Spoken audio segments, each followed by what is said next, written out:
Hello. Good afternoon. Hi, how are you? I'm good. How are you? Hey. We will, it's not quite 12. We'll give it a few more minutes. There's 25 people signed up, but I always know that less than a third actually show up. Maybe there's 26 people signed up. So we'll see who actually comes. And I have to apologize. There's jackhammering outside my window. They're building in my neighborhood. I don't know if you can hear it. And after a while, I might have to turn off my video because after a while, my fan on my computer goes on with my video on.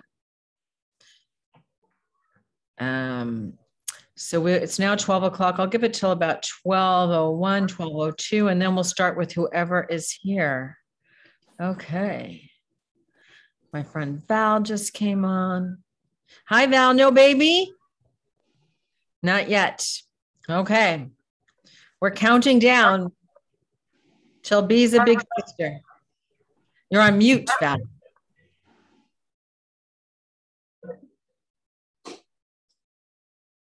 There we go. No baby. No, we're overdue. Okay. So we're very anxious. All right. Well, if you leave suddenly, I'll know why. Okay. Good enough. How are you? I'm good. Good. We'll start in another minute or two, another minute. We'll give it till 12:02 and then we'll start. 26 people signed up, but I know the 26 people won't show. So whoever's here is here. I'm ready. We're the lucky ones. Thank you. All right. I got one more minute and then we're going to start. I have to end right on time because then I have a bar mitzvah lesson. Oh, wonderful. So I hope everybody's been well. I can't believe we are partway through, almost halfway through August and getting closer to the high holy days. They're early. They're either early or late. They're never on time, right?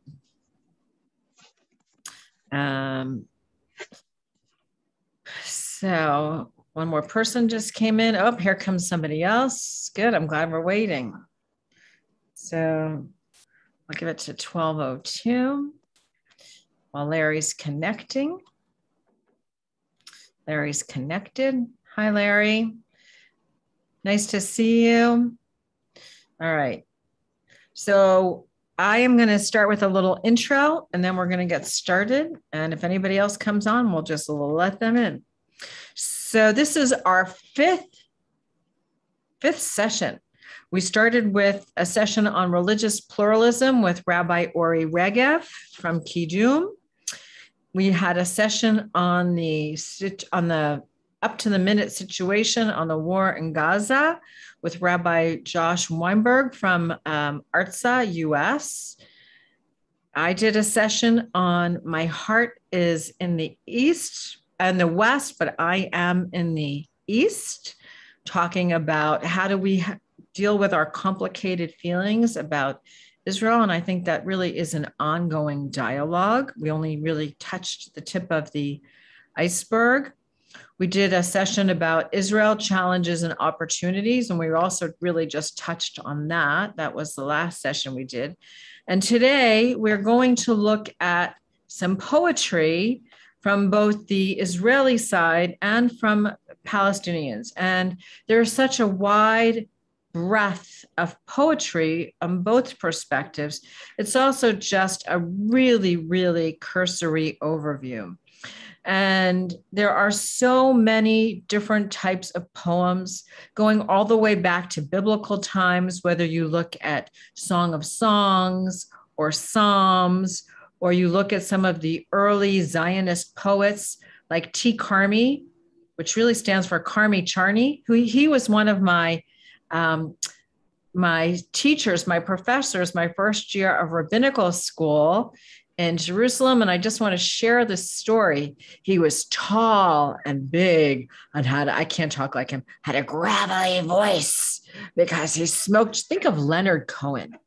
That's what his voice was like from smoking too much. And he grew up in Brooklyn. And when he was 14, he was a yeshiva bacher originally. He made Aliyah because he was a passionate Zionist.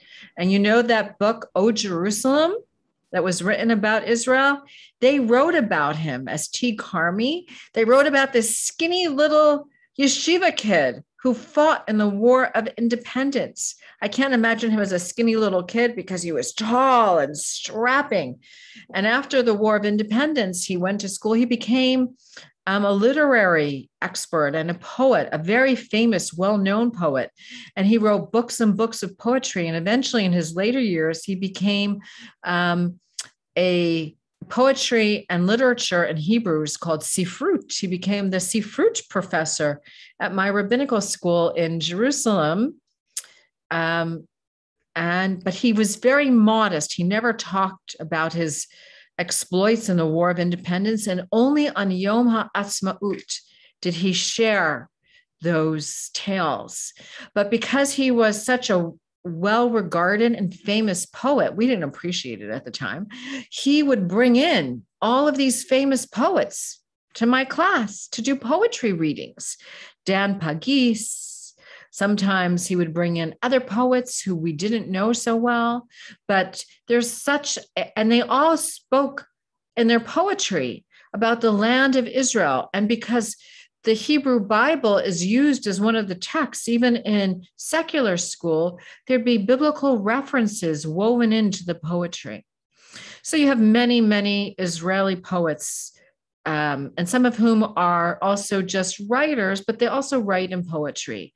Yehuda Amichai, the poet Zelda, Chana Senish, who died parachuting into Europe at the young age of 23. You have a history of piyutim, which are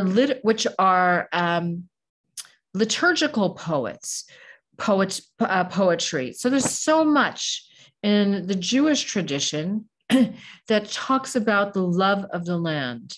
And from the Palestinian tradition, I'm actually going to share something with you that's not my own work, but this is from a paper that was written by a friend of mine, Rivan Sandler. Val, you might know her.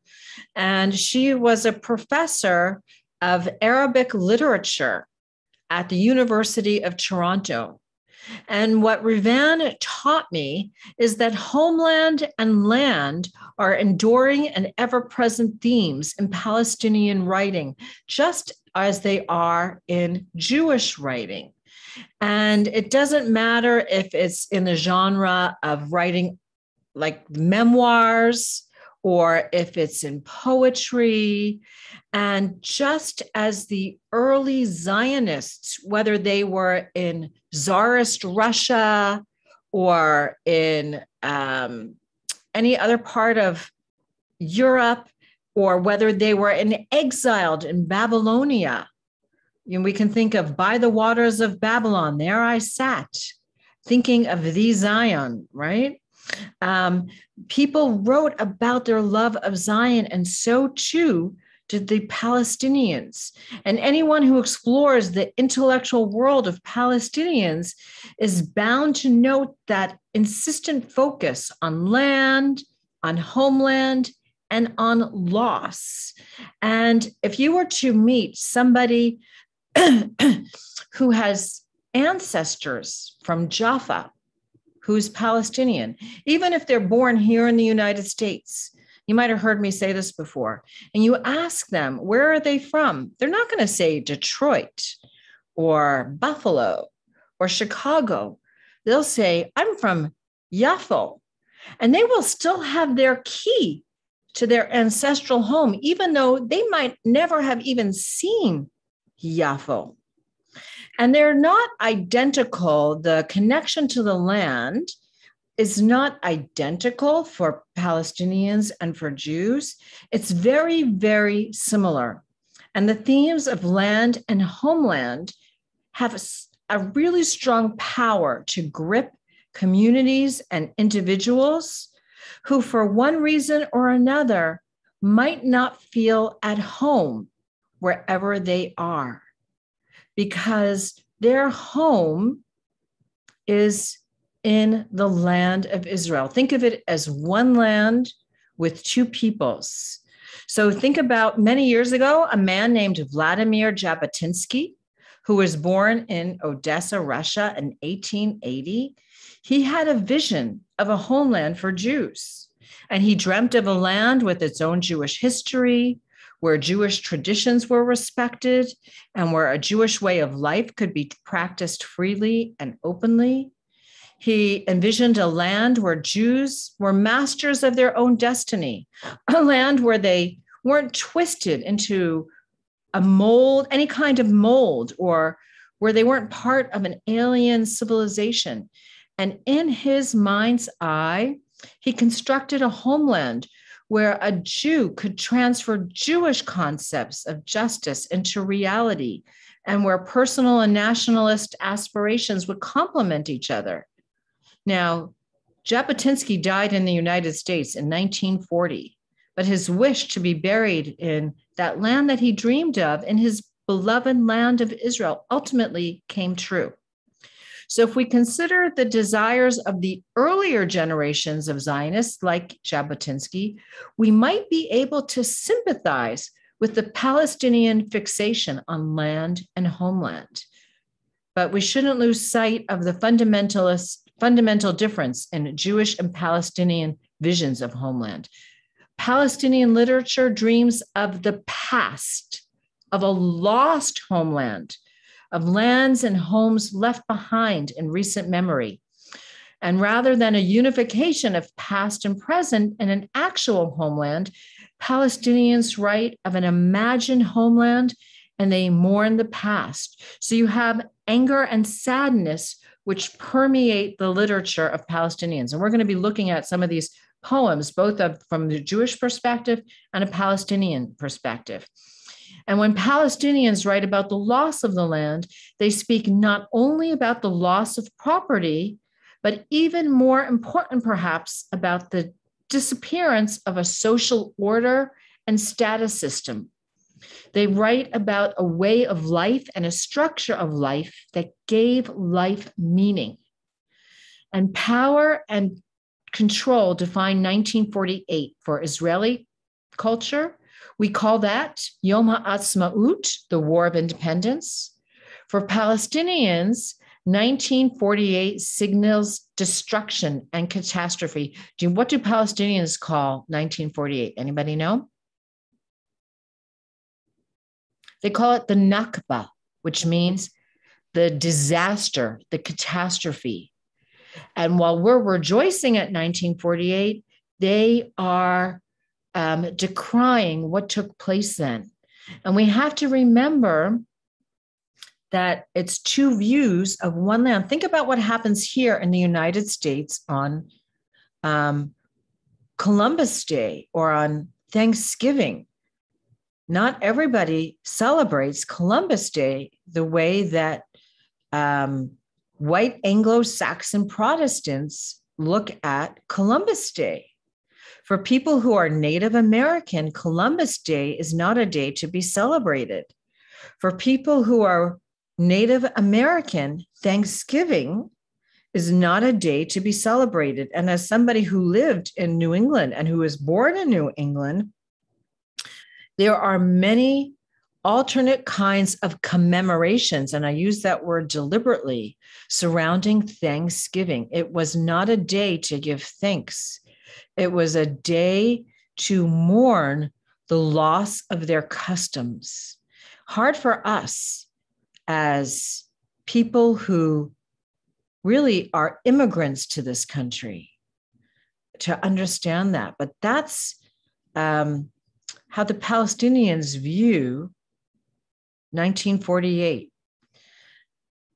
So I'm going to now, instead of talking about this some more, we're going to look at some poetry. And before I share the poetry, I want to, let me just pull it up here. I want to point out a long time ago, there was a book called My Enemy, Myself. It was, do you remember way back in, I don't know if it was in the 1960s or the 1970s, there was a book called Black Like Me. Did anybody remember that? It was about a white reporter who took some medication that darkened his skin. He wanted to see how African Americans were treated in American society. He wanted to see the disparity that existed for somebody who was white and somebody who was Black. And he was appalled, and he ended up writing a book called Black Like Me. Well, My Enemy, Myself is a similar kind of story. It was written in Hebrew. It was written by a guy named Yoram Binor. And he wanted to see how people who were Palestinian were treated in Israeli society. And he was very dark and very swarthy. He didn't have to take any medication. He did it for his newspaper. He was a journalist. He had a letter signed by his editors. And it was eye-opening. And it was written in the 90s, I think. And even though it's very, very dated now, it was written pre-Intifada, and pre-Sabra and Shatila and pre-Lebanon. It gives you some insight into how people who are non-Israeli and non-Jewish are treated, and how people who lost their homes in 1948, how they sat in refugee camps thinking that their lives were going to get better when they returned to their homes, and how the average Joe Schmo Palestinian person became a pawn in the political system of the upper echelons of Palestinian society. And it's a very complex and complicated system, and we're not going to answer all those questions now. So now I highly recommend that book. It was written in Hebrew and translated into English. The English translation is not the best, but it will still give you an idea. So if you find the English stilted, it's not because the writer was stilted, it was because the translation was stilted. All right, let me share my screen now, and then we're going to look at this poetry, and then we will talk about any of your questions. So first, we're going to look at some of the Jewish poems reflecting the Zionist dream. And then we will move on to some of the Palestinian poems. And as I said at the beginning, this is a mere smattering. There is so much more that we could look at. And we're not going to look at everything. We're not going to have time in the short time that we have together, but you'll get an idea. So we're going to start by looking at one of the Psalms, which is one of the most famous ones. And this Psalm was written when the Jews were captured by Nebuchadnezzar and taken to Babylonia. So a volunteer to read. This is Psalm 137. And we're not going to read the whole thing. We're just going to read up until here, up until the end of line 6. A volunteer. You have to unmute yourself. I can't see everybody, so somebody just shout out. You're gonna get tired of my voice. I'll read. I'll read it. Thanks. Oh, go ahead. Go ahead, Con. Connie, you're on mute. By the rivers of Babylon, we sat and wept when we remembered Zion. Keep going. I have to say it's very hard for me to read this because I read it to my mother when she was dying. Would you rather someone else read? It's probably a better idea. Okay, there's other things to read later. Okay, Howard? Yeah. By the rivers of Babylon, we sat and wept when we remembered Zion. There on the poplars, we hung our harps. For there our captors asked us for songs. Our tormentors demanded songs of joy. They said, sing us one of the songs of Zion.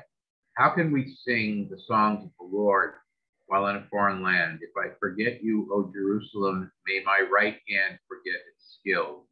May my tongue cling to the roof of my mouth if I do not remember you, if I do not consider Jerusalem my highest joy. Okay, so we're going to stop there. So what is the feeling about the land of Israel by the writer here?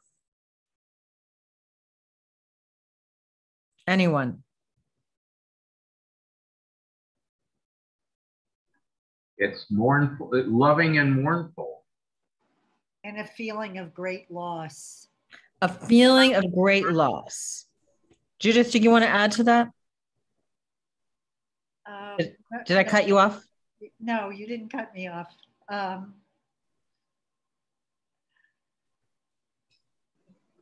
not sure I can elaborate. No. I thought I cut you off. All right. So let's remember that. Joyful, mournful, and a feeling of loss. So keep those three things in mind. And Jerusalem represents all of Israel. Remember, we saw way back a picture of the world, a map of the world where Jerusalem was at the center. It was like the center of the universe, right? Zion, Jerusalem, all represent the same thing. So even though these people might never have lived in the land of Israel, Israel is at the central part of their lives. It's central to their identity. I think we looked at this from Yehuda Halevi, a Spanish poet, when we looked at from the very beginning, but we're going to look at it again. And we're not sure if he ever made it to the land of Israel. They think he died in Egypt. But he too talks about Israel. So Connie, do you want to read this one? I got to get it on the screen. My heart is in the east, and I in the far off west. How can I find an appetite for food? How shall it be pleasing to me? How shall I render my vows and my bonds while Zion lies in chains? It would seem to me to be easy to leave all the good of Spain as the dust, and destruction of the sanctuary has become precious. As the dust and destruction of the sanctuary has become precious to my eyes. All right. Anybody want to comment on the emotions evoked by this or the feelings?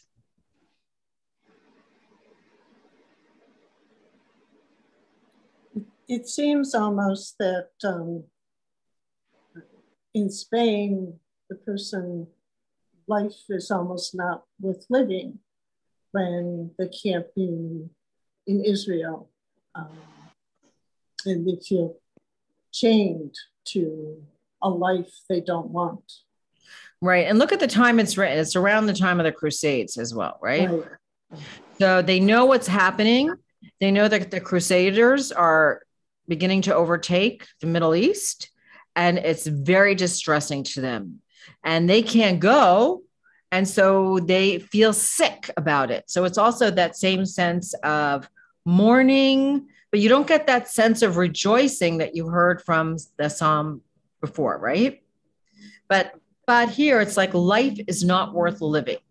How can I eat? Right? They're worried. It's almost like you hear during COVID, right? We're suffering and we can't go to where we need to be, right?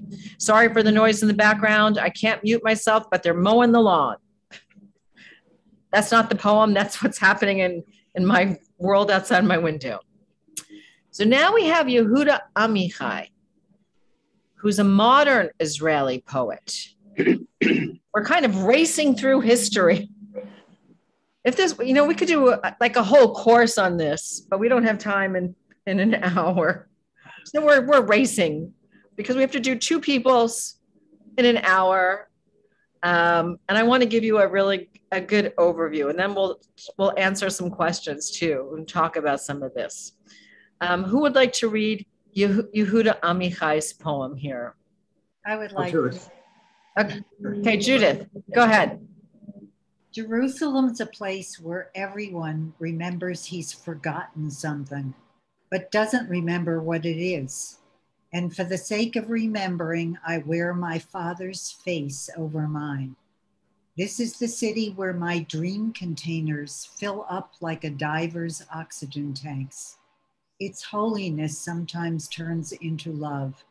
And the questions that are asked in these hills are the same as they've always been. Have you seen my sheep?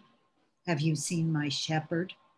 And the door of my house stands open like a tomb where someone was resurrected. So now what does this mean? And what do you think Yehuda Amichai is trying to say here?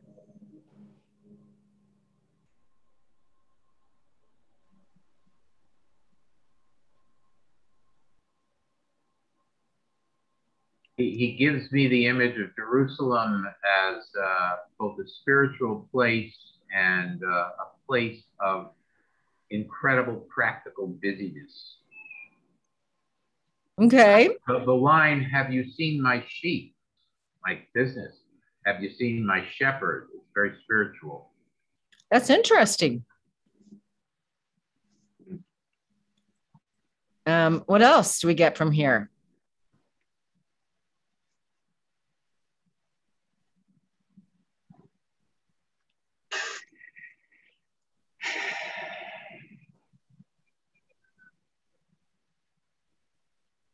What about I wear my father's face over mine?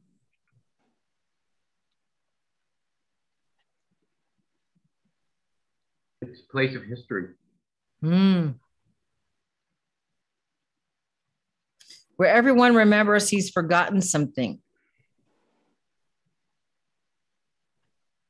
The writing is so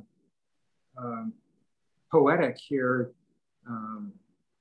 He doesn't. Everyone remembers he's forgotten something, but doesn't remember what it is. And then wearing his father's face over his, it's really beautiful. It's different. I can't say what he thinks of Jerusalem. I know when we lived in Jerusalem for 6 months, it was just a tremendous spiritual experience. Practical on one side and religious on the other. And, you certainly remember a lot of memories, and it's been 20 years now. And sometimes you go and you feel like you've been there before, even though you never have, or you feel a connection, or you feel like it's new and it's old at the same time, or you see modern things next to very, very ancient things, right? Right. The old city and the new city, the western part and the old city. It seems like it's also a place where everyone remembers he's forgotten something, where this is a multi-generational issue in Israel, both for Israelis, Israeli Arabs, Palestinians, West Bank, East Bank, Samaria, Judea. It depends on who you talk to, what they refer everything to, and that it is multi-generational for everyone. Yeah. In this place. I'm struck by the line, its holiness sometimes turns into love, because that means sometimes it doesn't. I love that idea, Judith. And sometimes, I lived in Jerusalem for a year. And so for me, sometimes it felt so oppressive that you had to get out of Jerusalem, because it was that the tension from that holiness, or that perceived holiness, right? You have very, very, very religious Jews and very, very, very religious Arabs, not Arabs, Muslims, right? And sometimes the tension was just too much and you had to leave, because it's hard to live like that all the time. So you had to go someplace like Tel Aviv or down south or somewhere else, because sometimes it doesn't feel like holiness. It just feels oppressive. And then other times it's just beautiful. And the poverty is so stark too. I think there's so much in this poem here. And it's a love of, I think somebody who only somebody who loves Israel could write and has lived there could write something like this.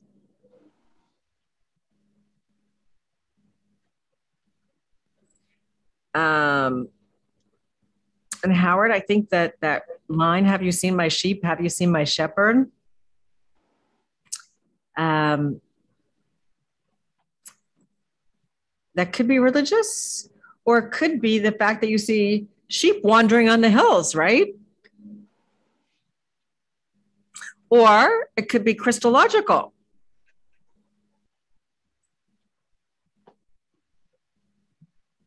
You still there, Howard? Howard might have. Yes, I'm still here, but I'm just transferring over to my car. Okay. So I think that there's a lot here. And so this is not necessarily Jewish, right? There's nothing specifically Jewish here. This could be for anyone, like one of you said.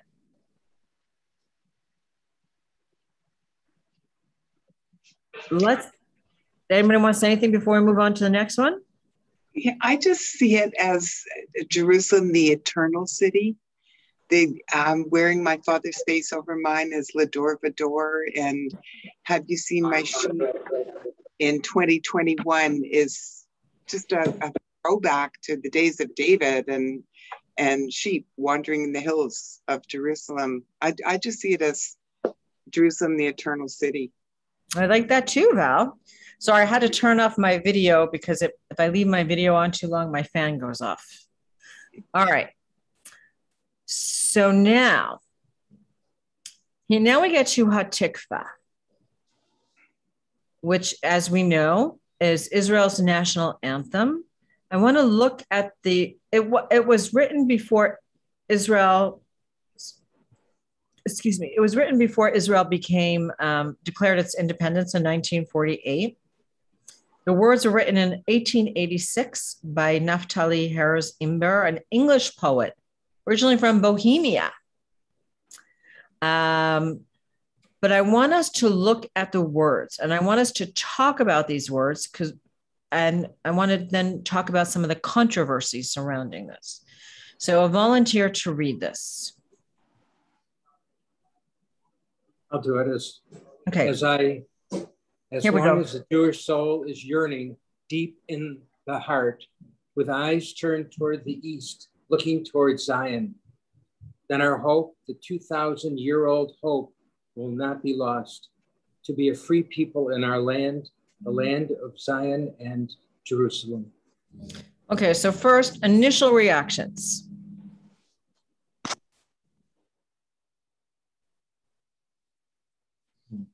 And the word Hatikva means the hope. And it's a long-standing hope, 2,000 years. It's a long-standing hope. And this was written, over 100 plus years ago. So Israel is is the Jewish homeland, but it's also a democratic state.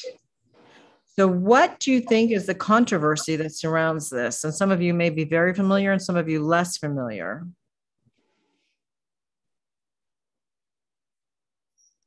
Well, it talks about the Jewish soul and the land of Zion, and the Arabs don't see this the same way. They're citizens of Israel, the Arab Israelis, but they don't have a Jewish soul. I mean, figuratively they may, but I don't think he was referring to that here. But there's also no recognition of a people who consider it their land too. Right. And it's not just the Arabs, it's anyone who's not Jewish. So Israel is a democratic state. There's no constitution in Israel. There's just a document called the Document of Basic Rights. One day I will have to see if I can, well, now he's a minister in the government, so I think it'll be hard for us to get Rabbi Gilad Karif to come and talk, but he is an expert in this Document of Basic Rights and trying to get a constitution for Israel. But the Document of Basic Rights guarantees that Israel has freedom of religion, and everybody is guaranteed education and all those basic rights that everyone is entitled to. It is, excuse me, I do not have COVID. But Israel is not just home to Jews, even though it is the Jewish homeland. It's home to Christians and Druze and Muslims. So if this is the national anthem, how do people who are not Jewish, how do they, and there are, we know that there are Arab parties who are part of Knesset, and some of them may be Muslim, some of them may be Christian. What do they do when this national anthem is sung? And this debate has gone on for decades. Some of the non-Jewish members of Knesset will not even stand when Hatikva is being sung. I do not have a good solution. So it's like living in Turkey, which is a Muslim country, and it has other people living there. Do we just tolerate the fact that, do other people who are not Jewish just tolerate this? Do we find a solution and come up with a non-religious national anthem? So this speaks to us who are Jewish, for our Jewish homeland. But how do we treat those who are not Jewish, who are also citizens of Israel? And they should not be second-class citizens. And that's a whole nother conversation, not for this time. We don't have, in the next 20 minutes, I also want to get to the other poetry. But I wanted to point out that there is a controversy with this, but you can see that this, written in 1886, was speaking to the fact that we didn't have such ready access to our land. Already the first aliyah from Russia had already started to take place. People were beginning to move to Israel, back to Israel, for ideological reasons, right? Have you ever read, I forget the author, the book, The Settlers, right? They talk about that. Any of those early books talk about this. And this is our story, but it's the Jewish people's story. It's the story we read about in the Torah, but that is still our story. It doesn't address the idea of two peoples and one land. So we can hold that in our hands and our hearts as an issue. We can live with that. We can live with this discomfort, but I don't have an answer. But we need to know that even though this speaks to us and might touch our hearts and our souls, it's still problematic. Sharon, is it possible that in 1886, when Imber wrote this poem, that he envisioned Israel as a Jewish state with only Jewish people living there? You know, I wish I had an answer for you, Val. I do not have an answer. I would have to do more research. I could make up an answer, but I don't like to talk. I don't like to make up things that, I don't know. Larry? Well, yeah. You said, well, that's a conversation for another day. I mean, it's the problem is that we can't really separate any of these things, and it's an inherent. It's a conflict. I hate to sound so lofty about it, but it's a conflict of the human condition, because many of us object just as much when people here in this country say this should be a Christian country.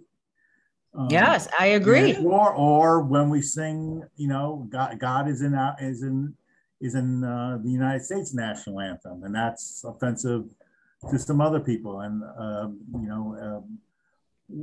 maybe when the Messiah comes, there'll be an answer for it. But that's I hate to say, there is no answer. That's the problem, however, that we're constantly grappling with. And I appreciate, that we're recognizing that we have this conflict and we do not have an answer to it.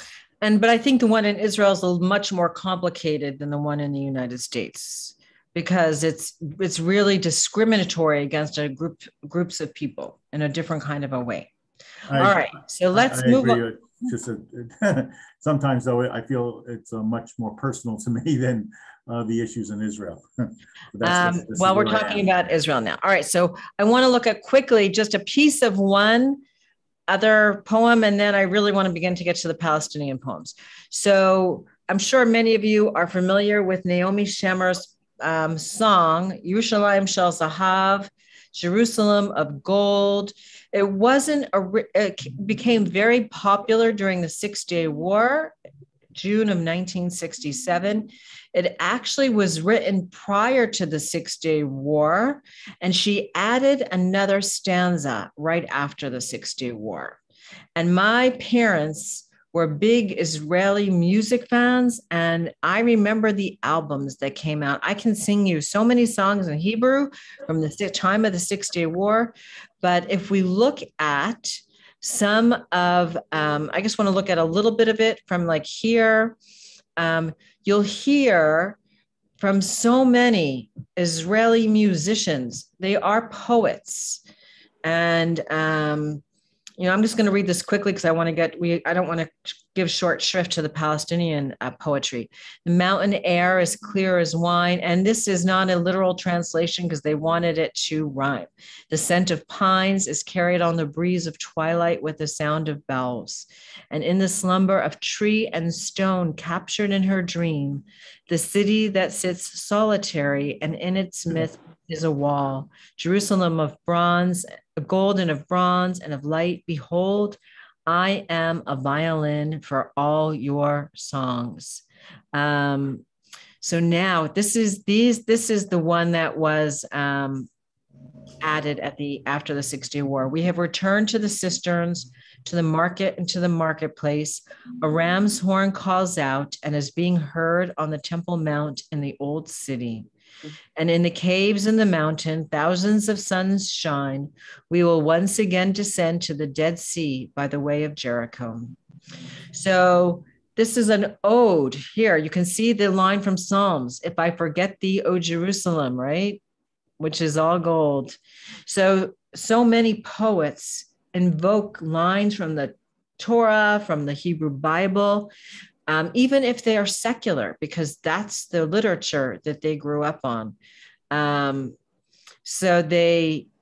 can read this. I will send this to you if I have your email addresses. I want to move on in the little time that we have. I don't want to give short shrift to this, to poems reflecting the Palestinian dream. The first one is from Mahmoud Darwish. He was born in 1942 in the Galilee, and he left Israel in 1972 to live in Beirut. And then from Beirut, he went on to live in Paris and Tunis. So this was a very long poem, this is just an excerpt. But remember what we talked about before, that Palestinian poetry looked to the past, was more mournful. And so this is called Guests on the Sea. So volunteer to read. I'll read. Thank you. We did not come to this country from a country. We came from pomegranates, from the glue of memory. Do not ask us how long we will stay among you. Do not ask us anything about our visit. Let us empty the remains of our souls and bodies from slow ships. What is left of us that we may set out once again? The plants of the distance have grown tall. The shadow of the sand has grown long within us and spread out. Our short visit has grown long. How many years shall we sleep as guests on the sea, wait for a place? and say, in a little while we shall leave here.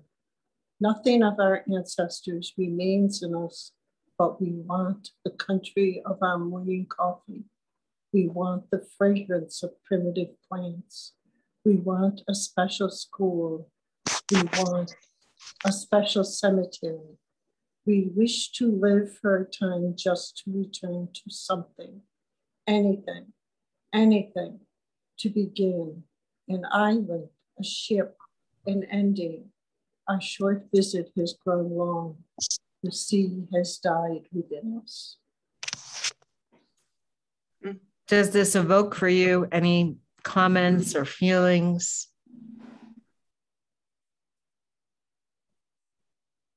Thoughts? It's so forlorn. It's so, they're waiting. They're just waiting for something to change for their country. They do not ask how long you will stay among you. Do not ask. It's not, they're not guests. They belong there. Well, and that's how that generation felt. That generation, and maybe the generation after, was waiting. They were waiting for things to change so they could go back home.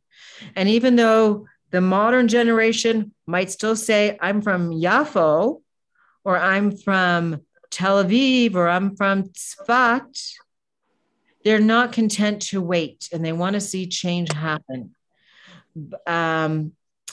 And that's why people languished in the refugee camps like Dheisheh and the squalor that exists in those camps, because they were waiting and waiting and waiting. And you can see the sadness. And, you know, there's pictures, you can find photographs of old Arab men sitting and playing chess and playing checkers, right? Which kind of symbolizes that waiting. Any other comments before I move to, somebody has mic that is making a lot of static. So I'm going to ask you just to go on mute if you're not talking. Any other comments before we go to the next one?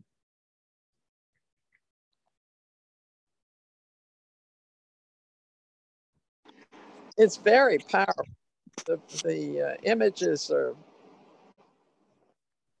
powerful. It's very powerful.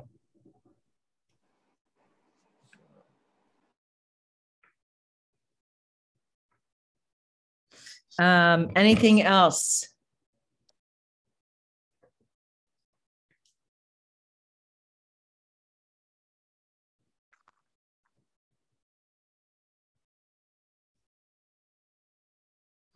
Anything? All right, let's look at the next one. The next one is by a poet named Leila Alush. She was born in June of 1948. I was combining 48 and month. And 1 month after what the Palestinians called the Nakba, or we call the War of Independence. Her whole life she's lived in the land of Israel, but here she still assumes that voice of an uncomfortable stranger, somebody who doesn't feel at home in her home. And it used to be, we would call Israeli Arabs who lived within the Green Line Israeli Arabs, and people who live outside the Greenland as Palestinians. And now they all prefer to be called Palestinians, but they, you know, or Palestinians with Israeli citizenship, because they want to be connected. So who would like to read this piece of this poem? And it goes down to the next page here. On the Surprising Road. I will. Okay, thanks. On the surprising road seized from old Jerusalem, and despite the estrangement of signs, shops, and graveyards, I gather my fragmented self together to meet my relatives in the new Haifa, in the minibus. I am an authentic face, well-rooted, while there are 7 faces. The faces of her fellow bus riders are alien. This land is still the old land, despite palm trees on the hillsides, despite water sprinklers spinning so efficiently. The trees are smiling at me with Arab affection. Everything is Arabic still. despite the change of language, despite the huge trucks and foreign tractors, despite changes, dismissals, and revisions, despite the modern tunes. The land continued to sing an affectionate Arab tune. The land was gently defying it all. Oh, my grandparents, even in the stark light of noon, the red soil was shining with Arab modesty and singing, believe me, affectionately. All right, what are our thoughts about this? It's almost like stranger in a strange land. Exactly. You know, he makes a connection, but on the other hand, he knows he's being overpowered by the majority of folks coming in.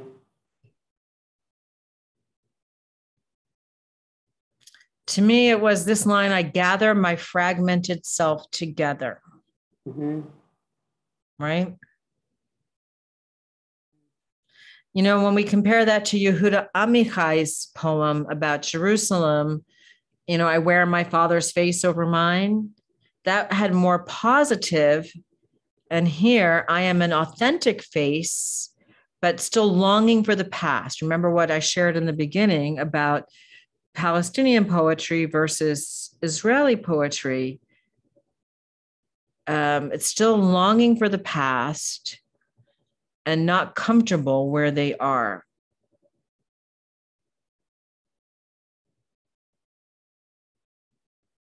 You know, this land is still the old land despite pond trees on the hillsides. What do you think that's a reference to?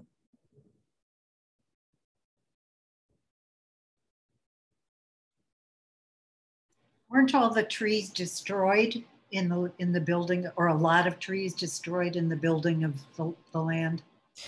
Some of them, but Israel also took land and then, took some of that land, and then JNF owns a lot of the land. So they could say this, the Palestinians could say this land was ours, but now Israel says it's theirs. And so in their mind, trees were the Palestinians, and now the Jews are planting trees. Correct. So it's like, who owns the land? Whose land is it anyway, right? And excuse me, I know we can sponsor a tree in Israel. So is that part of pawning the trees? Well, you're planting trees, but the question is, on whose land are you planting them? From the Palestinian perspective, right? The Palestinians will say it's their land. Israel will say it's Jewish land that the Palestinians moved on to, into once the Jews had to go into exile. So it's, if we lived on that land over more than 2,000 years ago, and we had to leave because we were forced to leave, whose land is it anyway? It's such a complicated question. It's not an easy answer. And when we came back, the land was not empty. But think about the United States. Think about manifest destiny, right? Think about how did we gain all of the land we got here in the United States? Yeah, and the Native Americans didn't believe in ownership of land. Or so, Native Canadians, it's the same issue. Right. So land and the ownership of land is really a complex issue. But what you see here, and this is what I want to go back to, is that the connection to the land is very strong in this poetry, right? While the tone might be different, right? You see the nostalgia for the past, and you haven't seen the ability to move forward. It's the connection to the land that rings very strongly through this poetry. Like we see the connection to the land from the Psalms, by the waters of Babylon, right? We cry by your waters. If I forget you, O Jerusalem, let my right hand wither. We see that in Jewish poetry. And we see that same longing for the land in the Palestinian poetry. It might not be from the same perspective, but we see that same sense of longing for the land.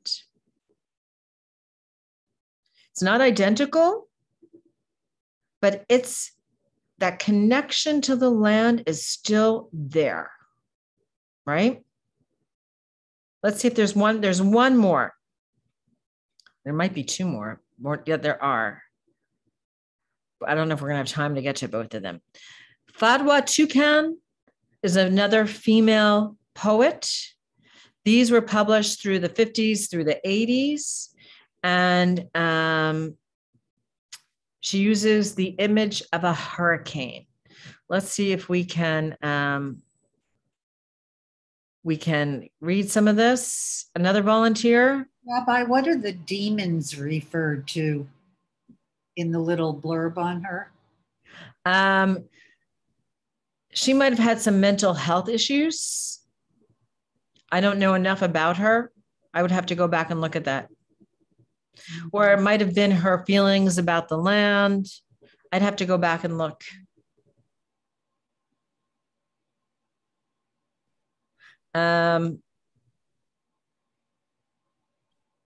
Yeah, I copied her bio from an article. So let's look at this. We have 5 minutes. So let's look at this poem. Okay. Somebody volunteer? I'll read it. Okay, thanks, Judith. When the hurricane swirled and spread its deluge of dark evil onto the good green land, they gloated. The western skies reverberated with joyous accounts. The tree has fallen. The great trunk is smashed. The hurricane leaves no life in the tree. Had the tree really fallen? Never. Not with our red streams flowing forever. Not while the wine of our torn limbs feed the thirsty roots. Our roots alive, tunneling deep, deep into the land. When the tree rises up, the branches shall flourish green and fresh in the sun, and birds shall return. Undoubtedly, the birds shall return. The birds shall return. I don't think there's any doubt what the allusions are to all of this. Anybody perplexed?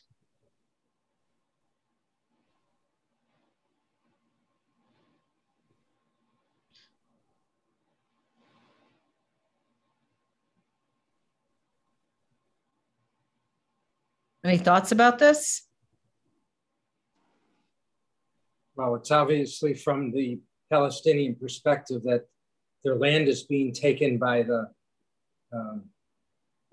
Jews, the Israeli Jews.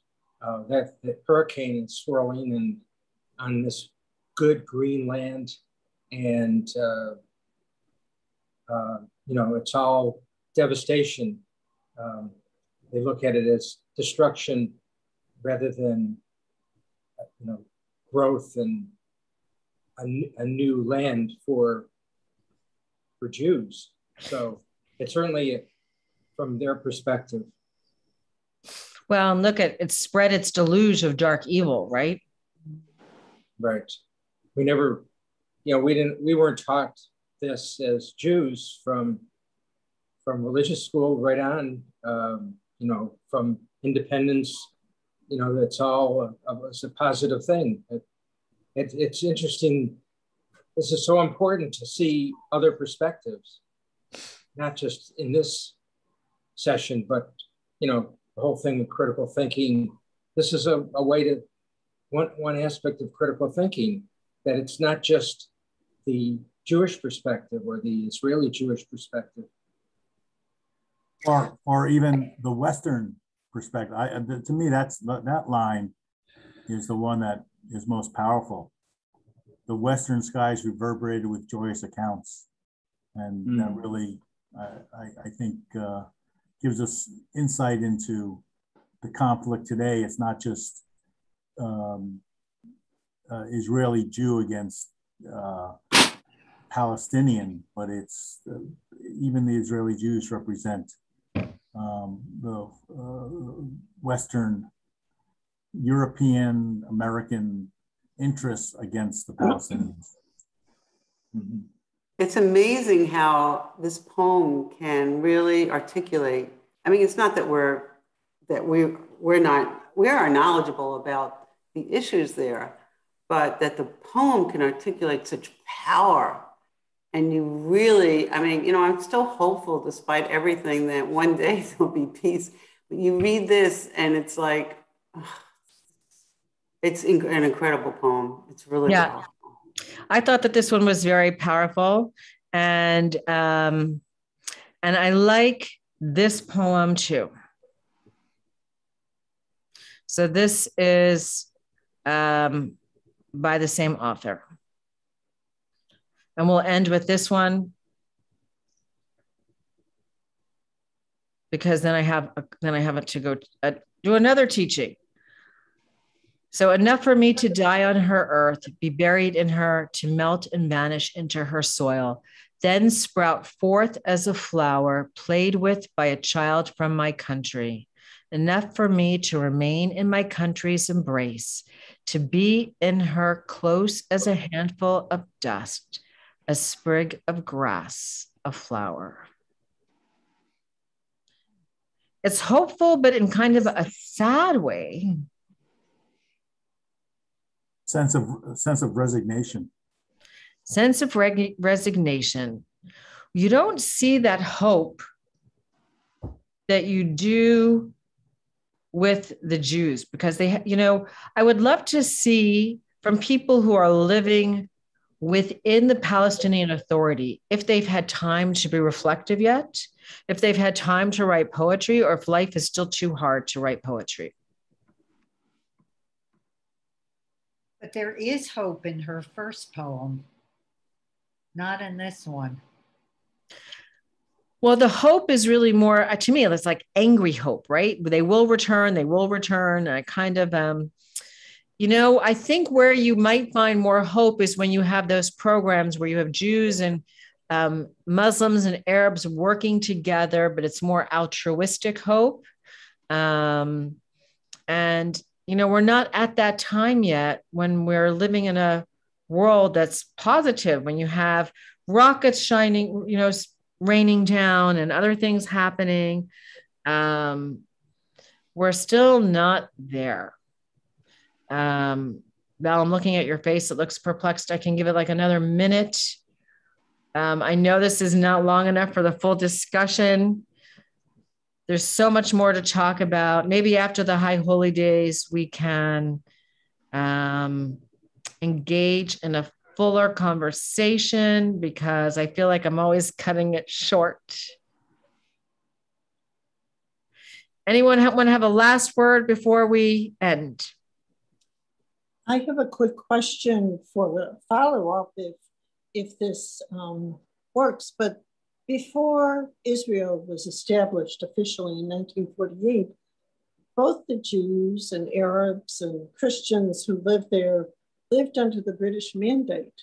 Was there poetry from that time? Were there thoughts? Yeah, from that time? There is poetry from that time, and there is poetry from that time, and I don't have time to get into it. And some of the poems I shared were from early times. And there was also a lot of hard work, so people didn't have time to be as prolific, but yes, there is poetry from that time. So I just want to say thank you, everybody, for joining. I don't mean to rush off, but it's Thank you, Rabbi. Thank you, Rabbi. Thank you. Thank you, it was great. You're welcome, and I wish everybody, if I don't see you, a Shana Tova Mituka. We're still planning on meeting in person at Klein Hands with masks and plenty of room to social distance. Val, good luck with your new grandbaby. Thank you. And Shana Tova, everyone. Shana Tova. All right, everybody, take care. Shana Tova.